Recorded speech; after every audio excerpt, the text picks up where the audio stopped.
The advice and opinions expressed by Dr. Granpeesheh and her guests are meant solely as suggestion and should not be in any way construed as child-specific advice.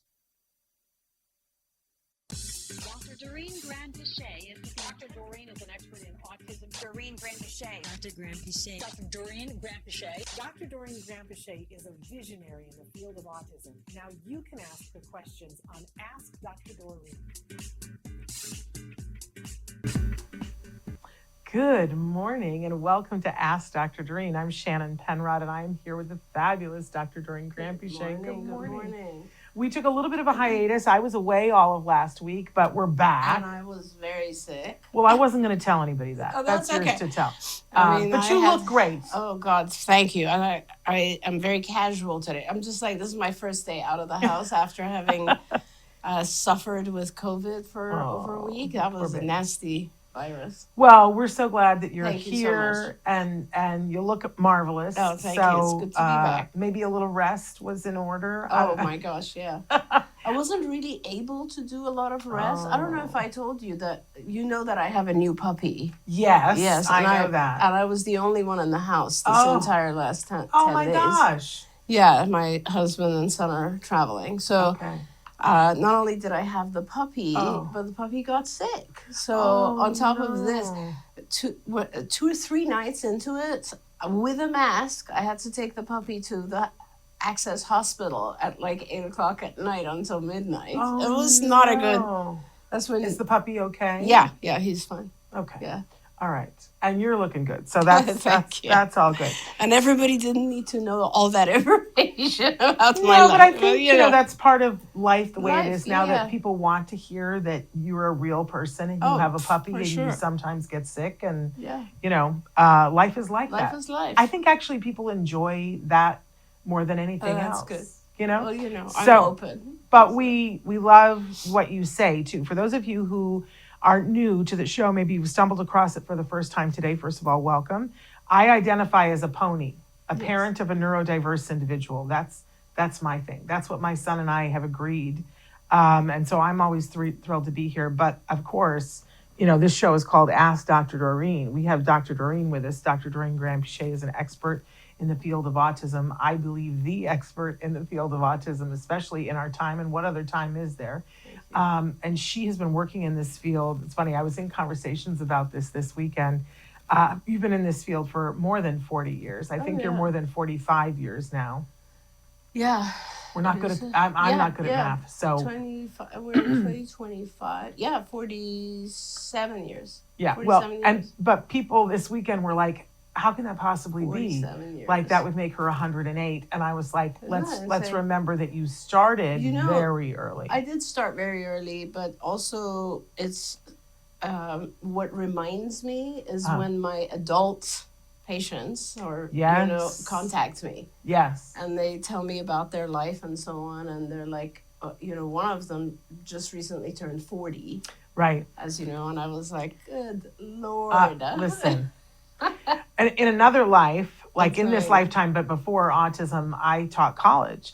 And one of my students was visiting LA, so a bunch of people got together for this little reunion, and they're all in their 50s. Yeah, that's And so, I went, how can I have college students that were my precious students that are in their 50s? Oh my I gosh. just about needed to be sedated. But time hurries on, right? And our kids get older. But Dr. Granpeesheh, as I said, is a true expert in this field. And I don't believe that there's anybody who has been more compassionate in, looking at the entire picture.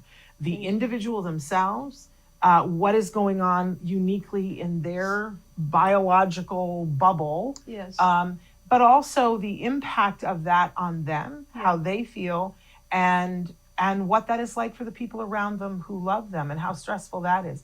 You've been a huge advocate for parents, caregivers, 100%. family members, spouses, and you've been serious business about all of that for all of this time, more than 45 years.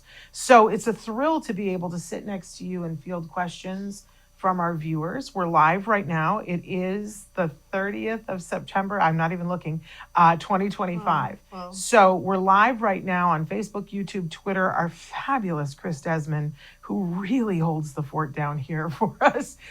He's going to start to show you on the screen, if you're watching us on YouTube, Twitter, or Facebook, you'll see on the screen all the different ways that you can connect with us.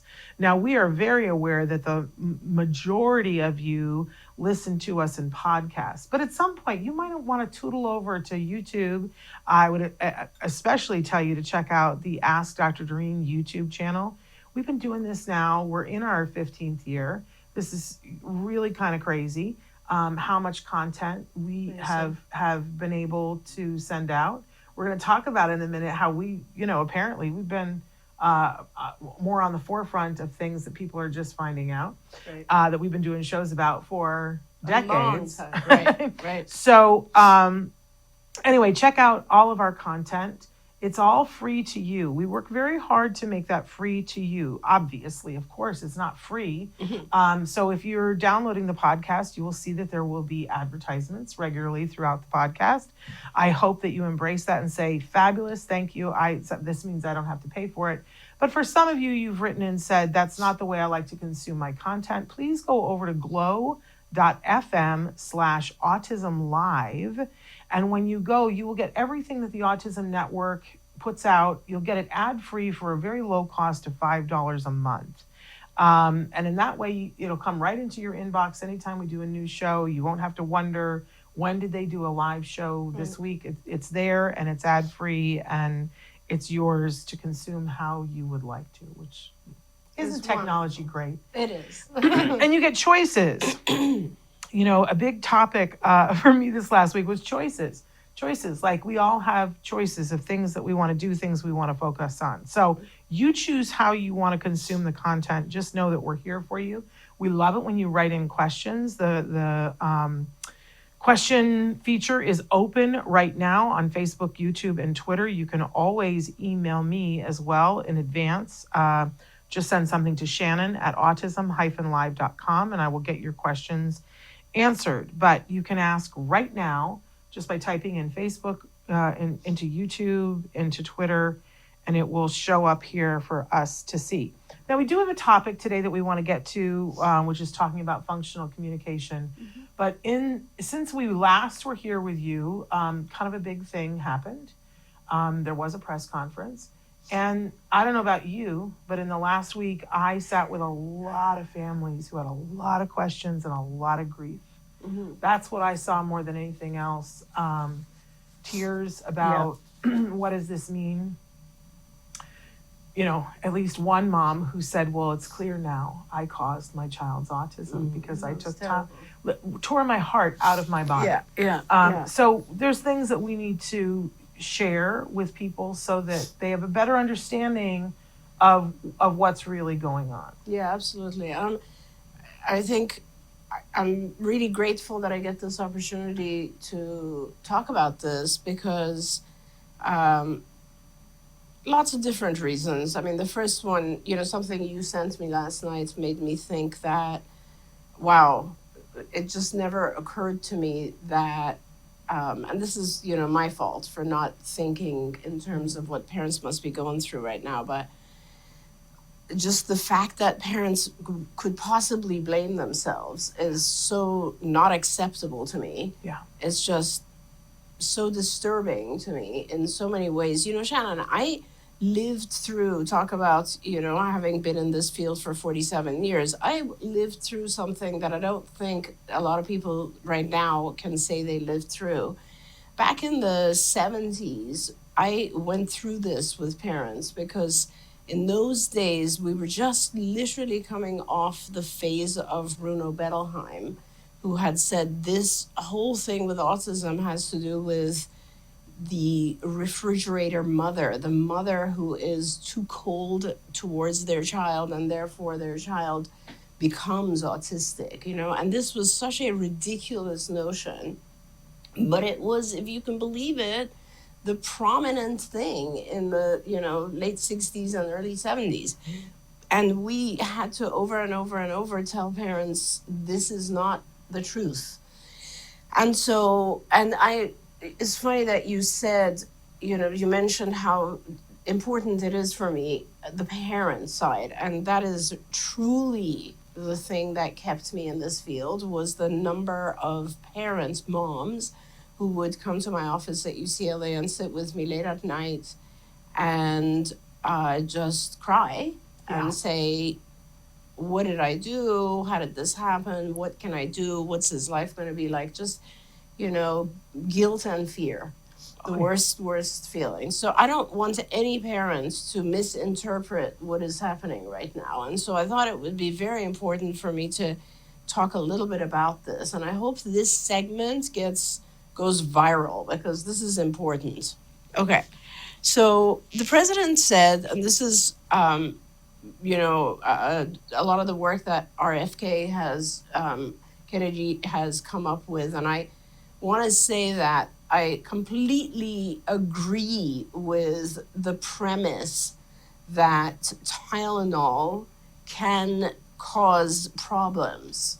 But I want to put that inside the truth, because it's not an isolated thing.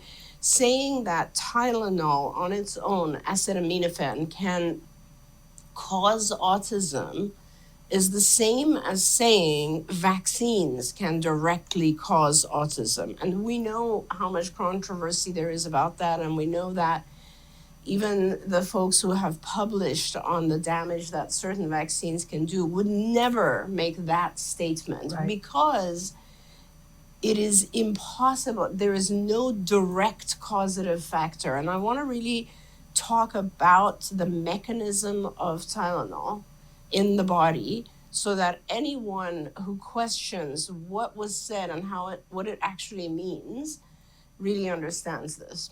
Okay, so the body, let's just put Tylenol aside for a second.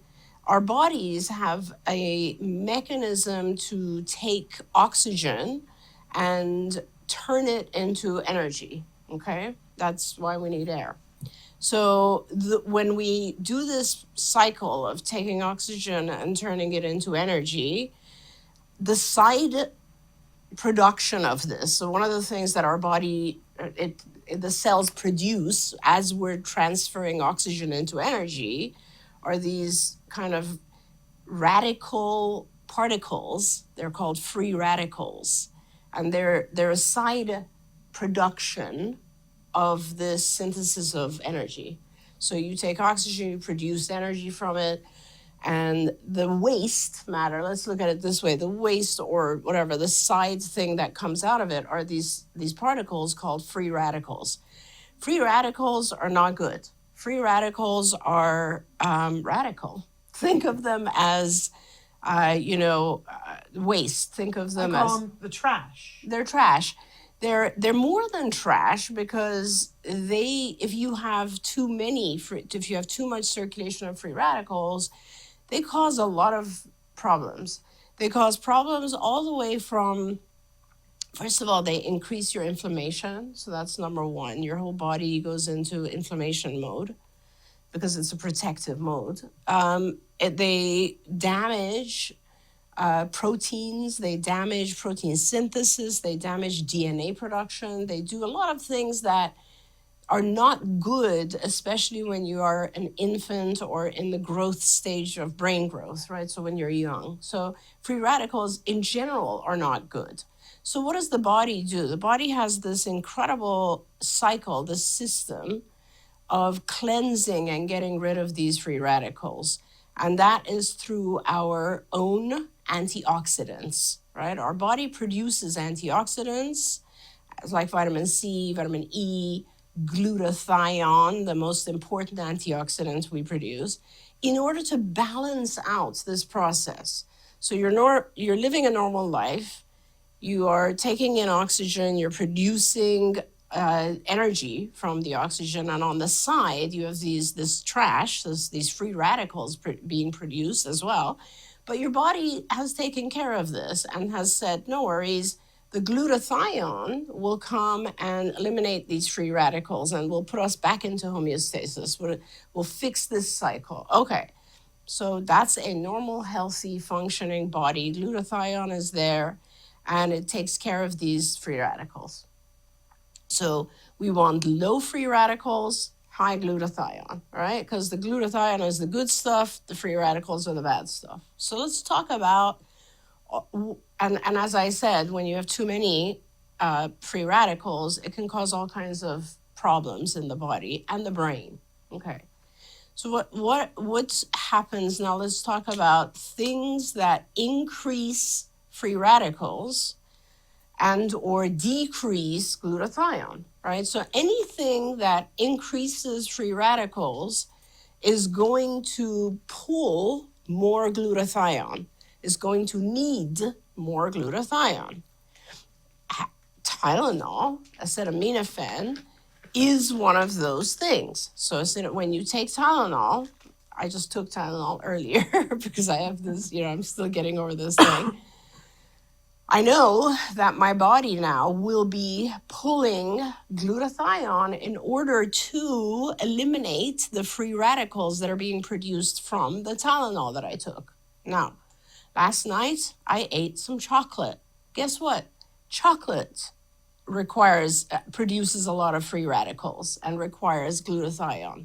Okay. If you drink alcohol, you are depleting glutathione because alcohol, in order to be metabolized, pulls a lot of glutathione. Okay. What are some other things that increase free radicals and deplete glutathione? Guess what? Aging. As you get older, your glutathione production is not as good as it used to be, your synthesis of glutathione. And you are now, so if your glutathione levels drop, obviously your free radical level is. So this balance, due to things that are very benign in the environment, like chocolate or aging. Let me give you the one that affects the most your production of glutathione. Guess what that is? Pesticides. Pesticides that are in our food and all around us in so many different forms, they require extra glutathione. Okay, so there's a million things in our environment. There literally are lots and lots of other things I didn't name, but there's other medications, the majority of the food. Why they tell us not to eat like artificially packaged foods and eat raw foods, it's because those things all require more antioxidants, right? So they drain us of the antioxidants. Now, if all those other things didn't exist, so if you didn't have pesticides in your food, if your body did not have to use its reserve of glutathione on all these other things that every child, every human is now exposed to, then taking Tylenol would not be a problem because your body would have enough glutathione to deal with acetaminophen side effects, right? But because of this overall burden, which is really important to understand that, because of all these other things that are in our environment, what happens is when you continue to give things that deplete glutathione, you can't anymore. You just don't have enough glutathione production. And therefore, those free radicals start to increase, right? Now, when the free radicals increase, guess what system in your body is affected the most? Your methylation system, which is your detox ability. So it's a very bad cycle where your glutathione production, the amount of glutathione you're producing is all being used up, right? And so your body is now filled with free radicals, those particles I was talking about. Now they're causing lots more mischief. They're causing inflammation, they're causing lower detox, they're causing DNA breakage, like all kinds of problems, right?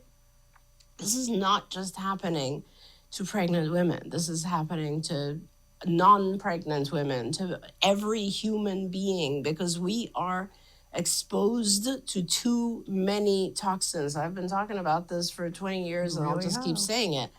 We're exposed to too many toxins. So all of us could benefit from ongoing infusions of glutathione. Everyone could, literally, because the environment we live in is just not conducive to that homeostatic process of our body anymore. We have too much exposure to things that drain our glutathione. So why leucovorin, which is the second part of that announcement? Right. Leucovorin is folinic acid. Folinic acid helps your body generate more glutathione. It's just that simple. Yeah. So folinic acid, again, not every single person wants to be taking folinic acid because it only helps produce glutathione in one path. Okay, and not everyone needs to increase that path. So for instance, if I don't have issues with that particular production of glutathione's path, we produce glutathione in lots of different ways, then taking folinic acid is not going to do anything for me. It's just not going to help. So there are ways where you can test and you can find out if a child actually has deficiency in that particular path. And then taking folinic acid, by the way, folinic acid or folic acid, both are the number one thing that's very high in prenatal vitamins, right? So if you're pregnant and taking prenatal vitamins, look at it that way. You've already done what you need to do to help, because that's when we have a lot of DNA production, right? That's when we are building a whole new human being. So you have to understand all of this cycle so that no one can go back and say, I blame myself. This has nothing, it is not possible when there are 100 things out there that are similar to acetaminophen. You can't just say it was that one thing. Yeah. You can't.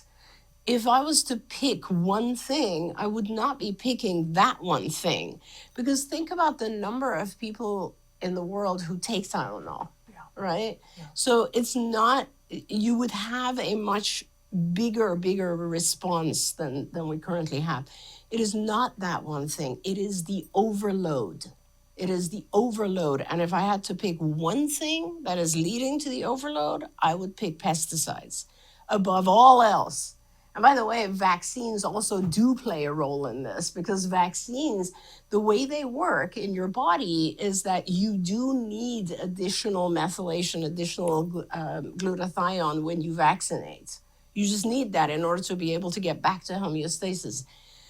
So this has nothing to do with just Tylenol usage. This has to do with how your glutathione is being used. And if honestly, what can you do other than, this is what we've been saying for years and years, is try to stay away from things that increase the need or drain your glutathione, your antioxidants.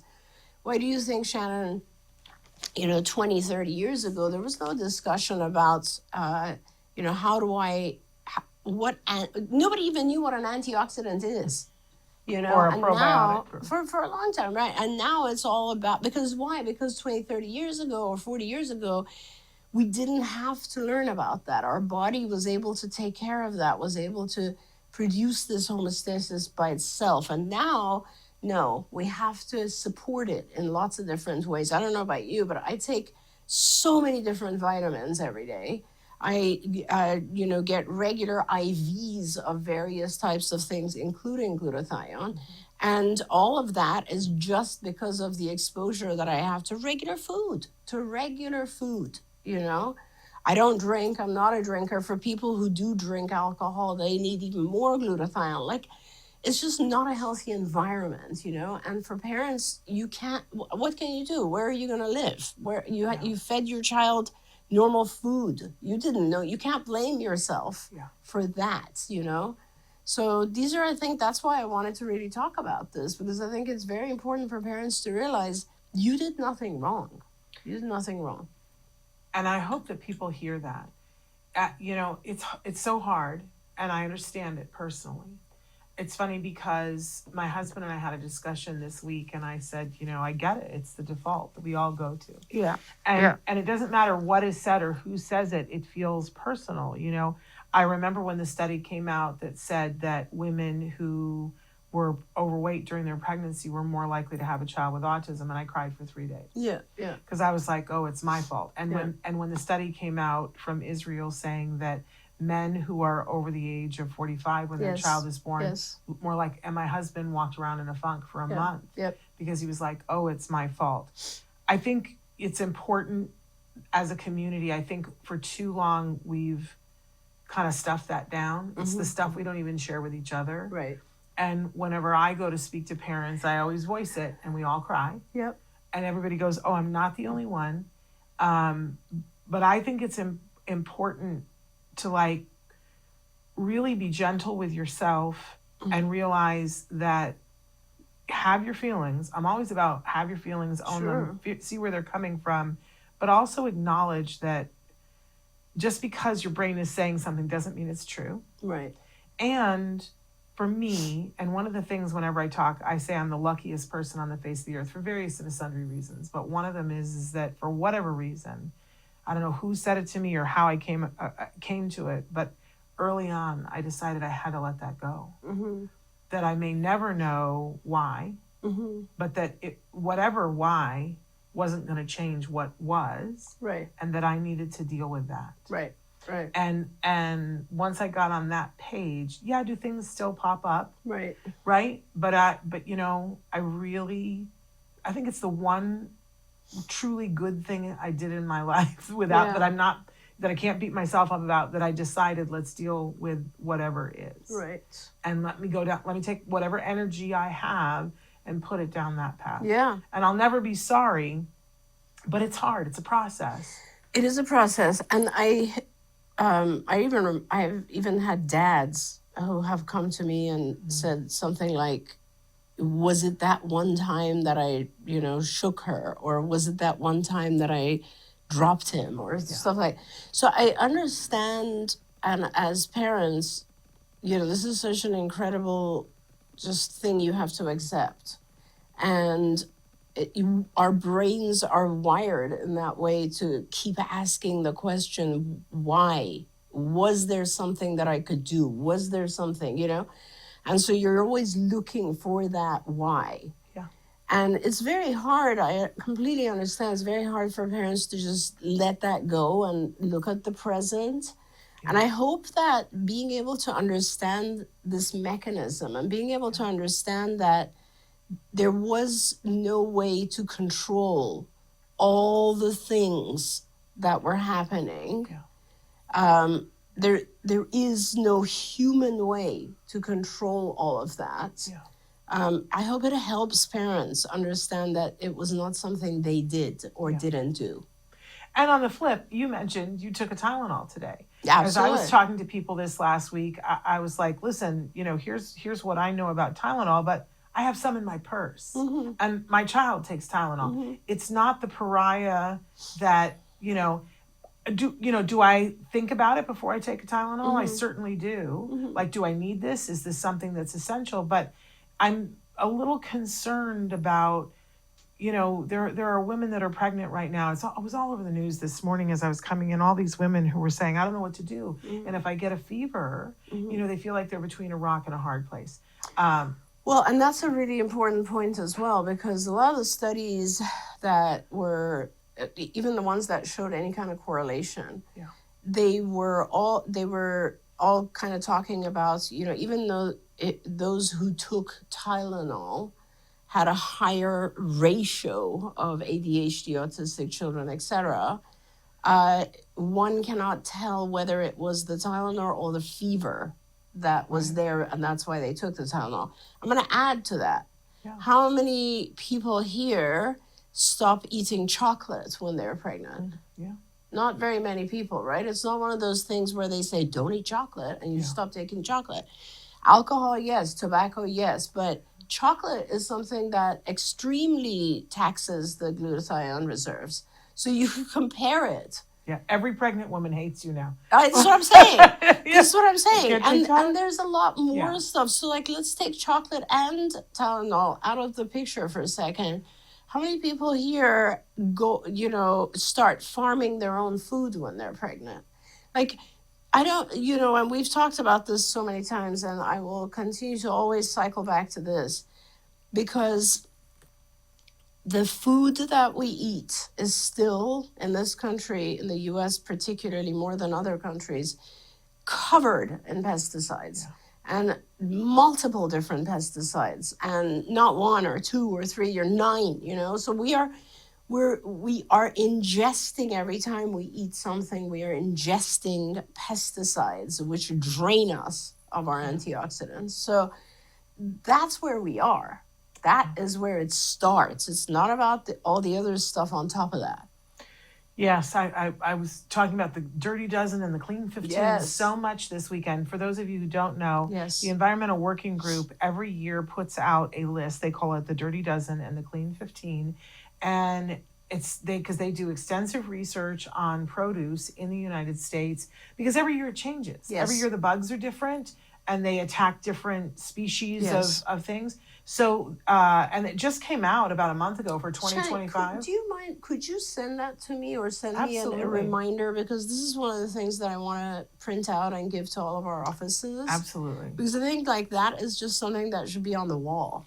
Absolutely. And as I said, it does change. About a month ago, the 2025 list came out, and they tell you the Dirty Dozen, the 12 things that have so much pesticide dumped on them this season that they caution you that you should not eat it. No way, no how. If it's a choice between getting it organic or not, then eliminate it from your diet just for this year. Right. And, it's hard, because I always say you walk into a grocery store, you can almost tell. Yeah. Because if you see one pile of corn here and it's, 4 for $1 and it's conventionally grown, and over here it's 5 for $1, we're talking a 25-cent difference. It probably is on the Clean 15 and it doesn't matter. But when it's $3 difference, then it's probably on the Dirty Dozen, and they're charging you a premium for it, and you should not get it conventionally. It's so true. Which is hard. It's so true, and it is very hard for a lot of people. And I also want to just add to that, because most of the stuff that is a little bit more expensive is organic. And then, of course, that brings in the whole discussion of the fact that organic, that definition of the word organic, also has changed many times. And organic doesn't mean that it doesn't have pesticides. Organic means that it has fewer pesticides. So that's an important differentiation and distinction to make as well. And the other thing I want people to understand is that it's not just about, like, sometimes parents will ask me, well, what if I really wash it very well? It isn't just about that. Yes, washing actually does remove some of the stuff that we're not supposed to eat, but it isn't about that. It's about the soil. The soil that our produce grows in is saturated with pesticides. And this goes all the way back to Roundup, and it goes all the way back to the lawsuits against Monsanto and the fact that they went bankrupt. There's a history behind this. And the fact that we essentially, all of our soil now is not good enough. Yeah. Can I read the Dirty Dozen for 2025? Oh, yeah, I'd love that. These are the ones that you should not, it doesn't matter what you're buying it in, if it's already processed in it, or you're going to the restaurant, that you should not have this year unless you get it organic. Spinach, strawberries, kale, collard and mustard, which includes the mustard you put on your kids' hot dogs, right? Get it organic. Grapes, peaches, cherries, nectarines, pears, apples, blackberries, blueberries, and potatoes. Now that's a hit list, right? That's a huge hit list. If you think about what your child is eating, how much of that, so that means you go to McDonald's and you get the French fries, your child is in the Dirty Dozen. So it really will take a mind shift. I don't mean to do a commercial for anybody, but there is a lot of well-marked stuff at Costco, more than any other store that I go to, if you're concerned about this kind of thing. Now, on the Clean 15, here's the good news. These things you can buy and it doesn't matter. Pineapples, sweet corn, fresh and frozen. They're just saying the crop did well this year. Avocados, papayas, onions, sweet peas frozen, asparagus, cabbage, watermelon, which is good. Our kids will eat watermelon. Cauliflower, bananas, mangoes, carrots, which is a good one, mushrooms, and kiwi. So it does. Now, this is different than last year. Yeah.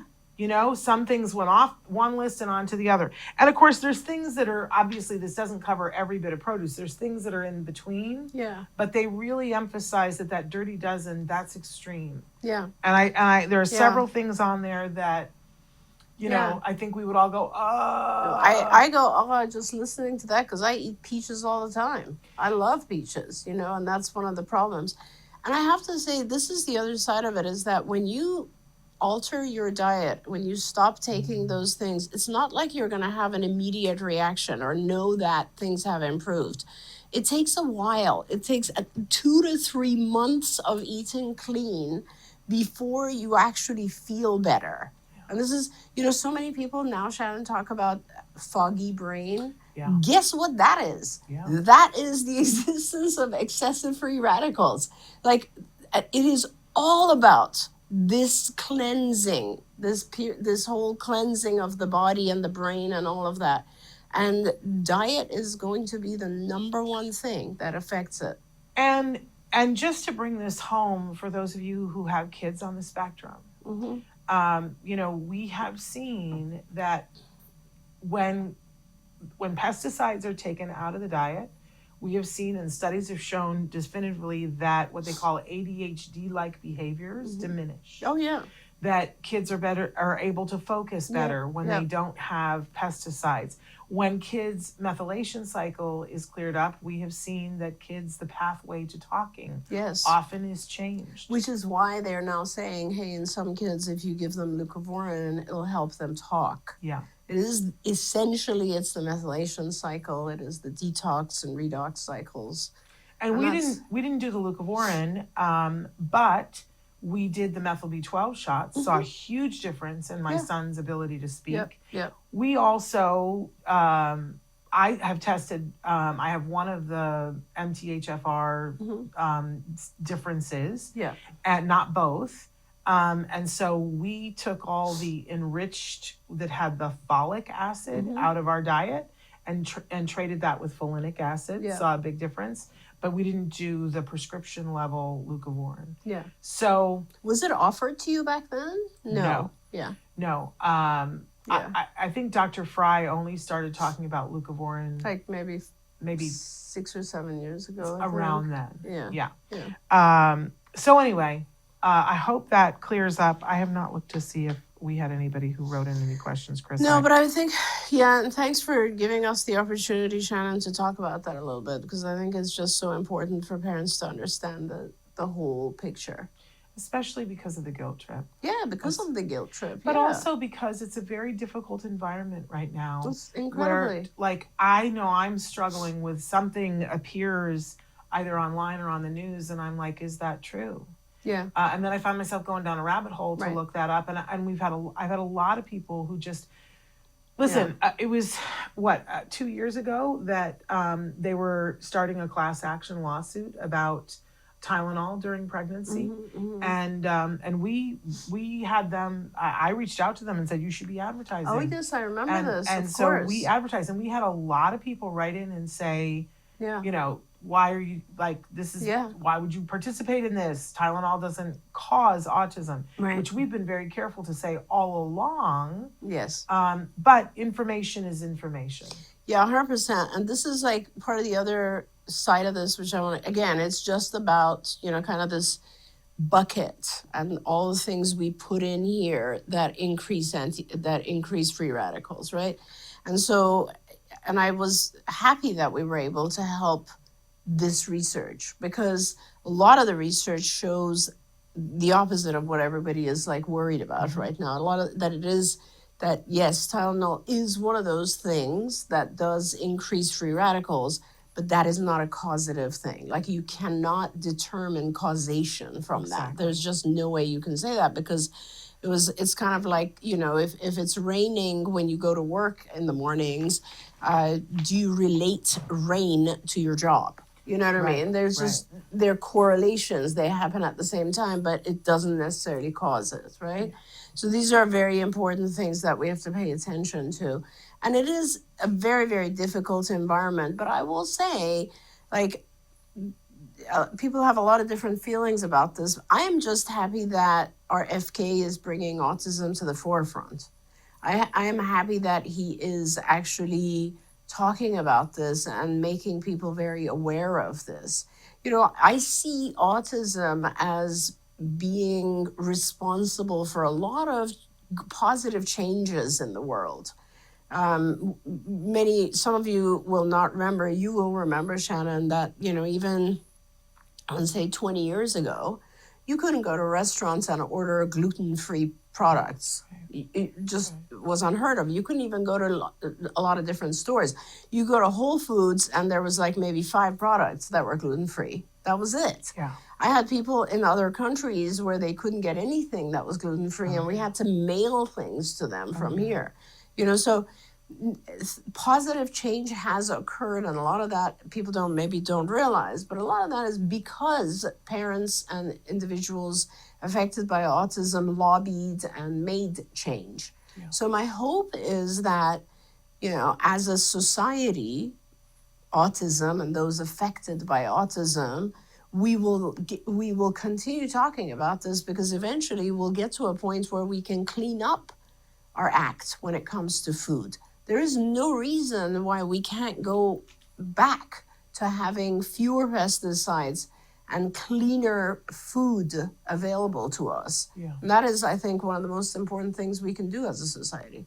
I had a very humbling moment the other day, because I will say that, here's this big press release and we're going to release this new information. And I was like, I didn't hear anything new. Yeah. Do you know what I mean? Yeah. And for a lot of us in the community that have done our research, it was like, were we going to get something new? Yeah. I thought we were going to get something new here, because we've been talking about Tylenol. This stuff. Yeah. Well, we've been talking about Tylenol and autism-live for over a decade. Absolutely. And I wish I had recorded this, because I was in my kitchen sitting with my son the night when they said, a big announcement's coming out. Yeah. And he said to me, he was like, do you know what do you think this is going to be? Yeah. Right. And I said, I bet you he's going to talk about Tylenol and Leucovorin. Right. Like literally, that's what I said. And he said, what do you mean? And I explained the whole Tylenol thing, and I explained the whole Leucovorin thing. And the next day it came out, and he wrote to me, and he had told some of his friends, and they wrote to me and they were like, God, your autism. I was like, we've been talking about this for a really long time. All Trump is doing right now, President Trump, is putting it together, and actually just because he wants to take credit for it. I mean, I'll be very open. And that's, I think, what he's doing is saying, we have discovered this thing. There's no discovery here. This is stuff we've known for a really long time. And it is not isolated.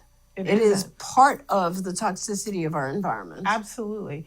But so I was like, well, we've been talking about this. We've shared this information with our audience. Like, if they wanted it, it's been there. Yeah. But then a mom said to me the other day, but, my child is 5 years old. And if you've been talking about Tylenol for 10 years, why have I not heard about it before? Yeah. And I said, well, I'm doing this little podcast that gets to people who are looking for it. I'm doing my best.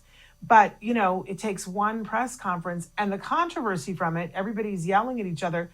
But people are being notified so that they can make choices. And then I do want to say one more thing, Shannon, which is, we also follow the guidance of our physicians, right? And so one of the things that pediatricians tend to say is when a child gets vaccinated, they basically will tell you, it's okay if you just give him Tylenol.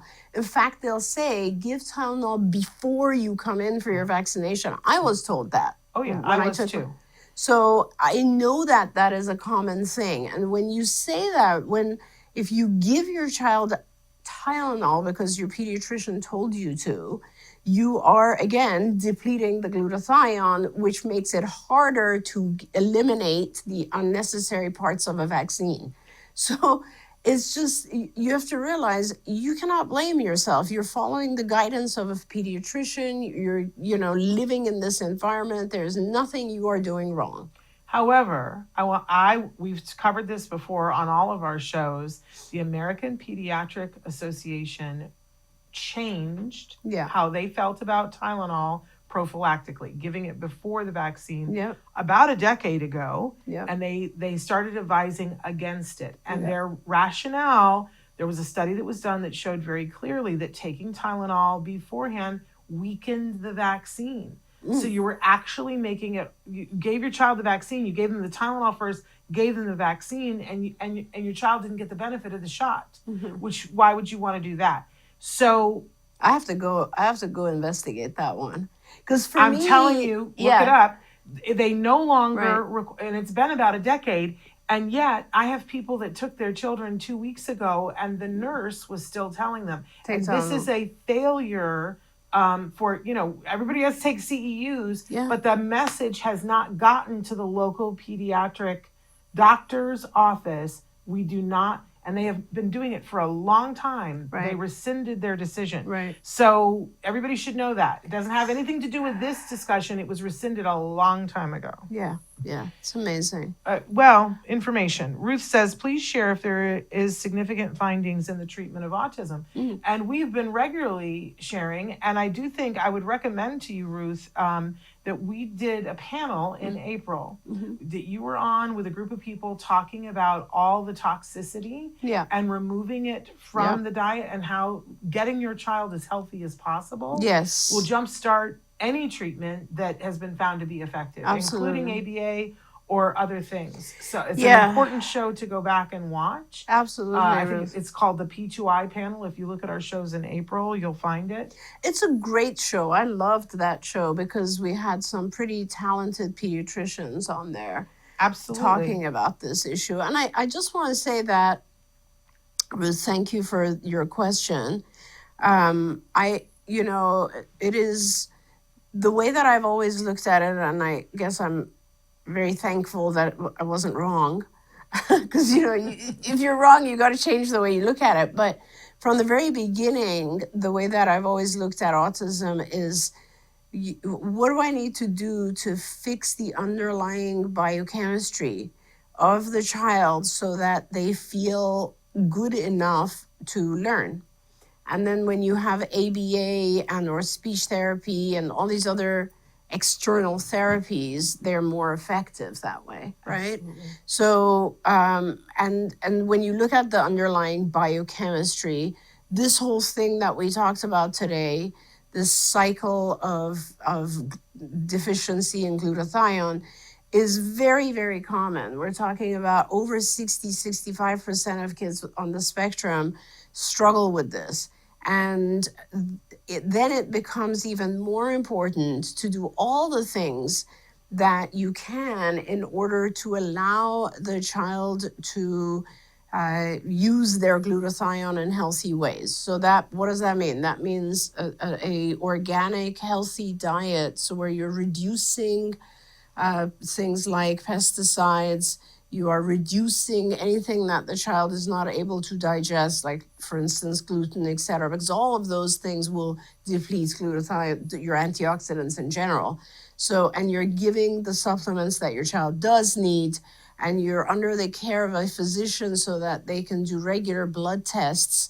And I know we don't like blood tests, but with our kids, this is so important to be able to see what's deficient, what is not, what needs to be balanced, because your child's brain is developing, and to be able to give them the supplements they need and to remove the things that are toxic to them so that their body can function normally and their brain can function well and learn.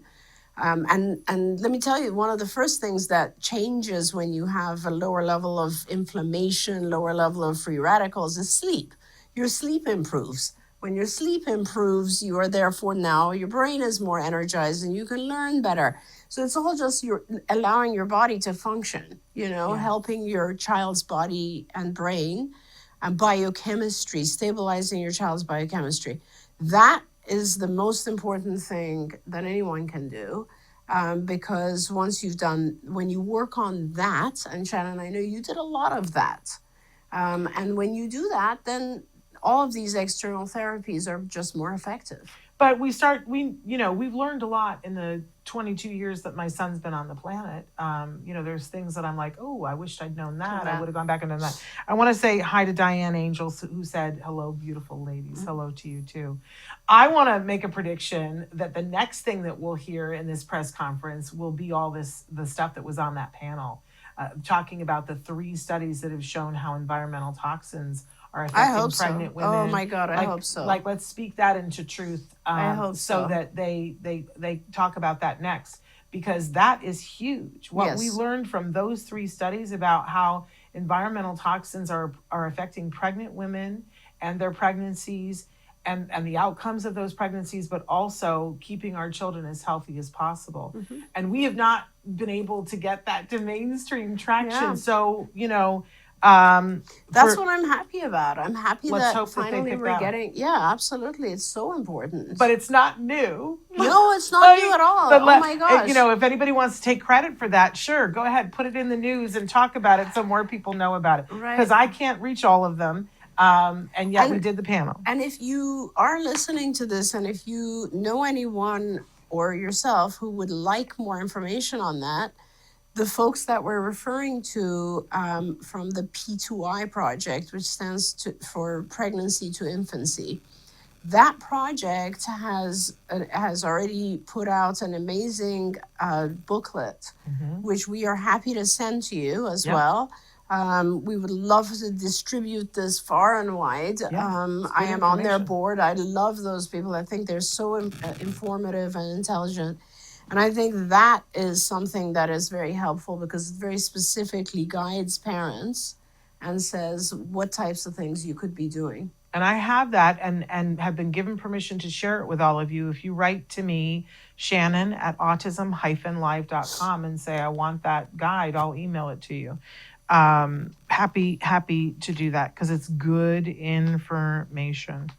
Okay, do we want to talk a little bit about functional communication? Sure. Or does anybody have a question? We only have 8 minutes. But we had said that we were going to talk about functional communication.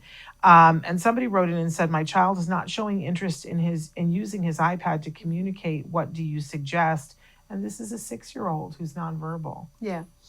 So, I think if I was seeing a child today and his mode of communication was an iPad and he wasn't using it, I would investigate 2 things. One, I don't know, maybe more than 2 things, but I always think of additional things as I'm speaking. But the first thing I would do is I would say, does he have another way of communicating? Because if there's a different way of communicating, then he's less likely to use the iPad. And what I mean by that is, do you predict his needs? Yeah. Do you take care of him to the point where he doesn't need to communicate, right? We as human beings learn to communicate because we need to, right? Even as an infant. And so if you as a parent, and we do this all the time, and a parent told me this, I'm not sure if it was you or another mom said this to me, and it was one of those things where I was like, whoa, what an amazing thing to realize. All of us as moms, when our babies are born, we predict everything. Oh, that cry means he needs to be changed. This, it's 2 hours, he must be hungry. We predict things for our infants. But at some point, they get to a point where they now replace their cry or the way they behave by language. And we then no longer accept crying, and we now require communication through words, language. That's just the typical development, right? When a child can... What do we say to our kids? We say, use your words, right? Yeah. So now if you are a child who doesn't have the words, that has other issues going on, so they haven't developed the words, we as parents will tend to continue to read and continue to predict and continue to interpret. And what that does is that our children never really have a need to learn a different mode of communication, so that being the iPad. So my first question is, do you predict? If you predict, stop predicting. Yeah. Don't stop all at once, but show your child how to, replace yourself, your prediction with that iPad. So that's a gradual process. Of every time, instead of predicting, have the child actually point to something on the iPad or point to a picture before you give it to them. That's one. The second thing is, did anyone teach your child to use the iPad? Because a lot of times we just expect our kids to be able to use a non-vocal form of communication, and they can't. So did anyone teach your child to do that? And there's a whole process. You don't immediately go to, oh, here's a PEC system on an iPad. You have to teach this, and we always teach it still with cards. We don't start with the iPad. Sometimes we do. It depends on the child's interests and abilities. But most of the time, we will start with just a small icon, like a picture card, like a small picture of something. And it is usually just one object. And when the child wants that object, you will give it to them if they give you that card. It's a very simple exchange. And the child then understands that, oh, when I give this, I get what I want. And then it switches to something else. When I give that, I get that other thing that I want. Oh, so these cards have some meaning. And now we take those cards and those pictures and we put them on an iPad. And now it's the same picture we match. We make sure the child understands that, oh, this juice might look a little different on the iPad, but it's still juice. Right. And if I touch this, I'm going to get juice. And so now the child understands the functionality of an iPad. This is why we call it functional communication. It is functional. And the only way I'm going to get juice is if I touch this. So there's all these little things that you have to evaluate and ask yourself, did we do it right? It is usually not about our kids. It's usually about some inconsistency in how we're teaching. So can I add to the discussion about are you predicting? Because I remember probably about a year ago, I was asked to talk to a parent who, the PECS thing was being sent home, but they weren't using it at home. Yes. And the team was like, we just don't understand. Yeah. And I called and I really got into a conversation with Dad. And I was asking about, this little girl and what does Dad want for this little girl? And he said, I really want her to be able to talk. But then as we continued on, he, also let me know that it's a very personal thing for him. Absolutely. That the way that she communicates with him is different with everybody in the world. And he says, she grabs my finger and she leads me to things. And we have this unspoken language. And I just felt how much pride that he had as a dad. Yes. That we have found a way to communicate. Yes. And even though she can't speak to me, and that it's emotional, it's embedded in that. And I was able to say to him, that is such a special thing. Yeah. And I know you don't want to let go of it. Yep. But what if I were to tell you that you can't have it both? Yeah. That you got to choose. Are we going to get her to spoken language and give her best chance at that? Or do you want for her to be 22 and be grabbing your finger and leading you to things? And we cried. Yeah. The dad and I cried on the phone. I said, you have every right to feel all the feelings that you have about letting it go. Yeah. I mean, it's like, I remember when Jem used to call the fire truck a babujini. Yeah. Right? And I love that, right? Yeah. And then one day he called it a fire truck and you go, oh, so much but better. you want them to say fire truck, right? But this was a whole communication system that Dad had built with her. And I said, but we're at that point. Yeah. And my personal thing for me as a parent, and I get emotional when I talk about it, is I say to myself all the time, don't be the thing that holds him back from progress. And I have done it. I have held him back from progress. Let's admit it, right? Yeah, yeah. But then I have to call myself out on it and go, oh, it's me. It's my fear. It's my fear. And I'm holding him back. And I got to step out of the way. Yeah. And you can't, it's one of those things, you can't do it all overnight, but you can do it by inches. But, I had said to the dad, take a weekend. Yeah. Videotape it, treasure it, whatever. But then on Monday, you gotta be willing to trade one for the other. Absolutely. And we cried about it, but it's hard. It's emotional. Oh my God. To let go of those things. It's so hard, Shannon. And we talk about this stuff as if we parents are robots. We're not. We have our own emotions. We have our own stuff that we go through. There's no question. This is some of the most difficult stuff that we Oh. go through. Yesterday, I went to see a doctor, right? And I'm just trying to make sure I'm okay now. And he was like, "So what do you do?" And of course, that whole started this Yeah. conversation. And he starts telling me that he has a 22-year-old son with autism and who is really, really doing great and is actually in college, but is really depressed because he doesn't. And he started crying. Yes. And I'm just like, It's emotional. it is so emotional on so many levels. Yes. And we ignore all of that. There's just not Yeah. enough conversation about what parents go through. Well, and let's be honest too, none of us goes, whoo, my child's frustrated right now. I like watching that. No, we don't. Yeah. And there is a level Yeah. of frustration that your child will feel as they're finding their words. Absolutely. I mean, they call it the terrible twos, but sometimes our kids are 8 when they're going through it. And that's hard. And I think we need to be emotionally shored up and ready for that too. I would suggest, I know we're out of time, and Yeah. I know that we didn't get a lot of conversation on this very important topic of functional communication, but two people who you love and are very, very good at this topic are Carolyn Breddick and Sabrina Tuma. Oh. Your dear Sabrina will not come on the show. I've threatened her with everything under the sun. Maybe she can do just voice or I've something. offered that to her. Oh my gosh. I've But they're so threatened good. to stalk her. They're so good on this topic, Okay. and I would love to kind of try to get their wisdom into this.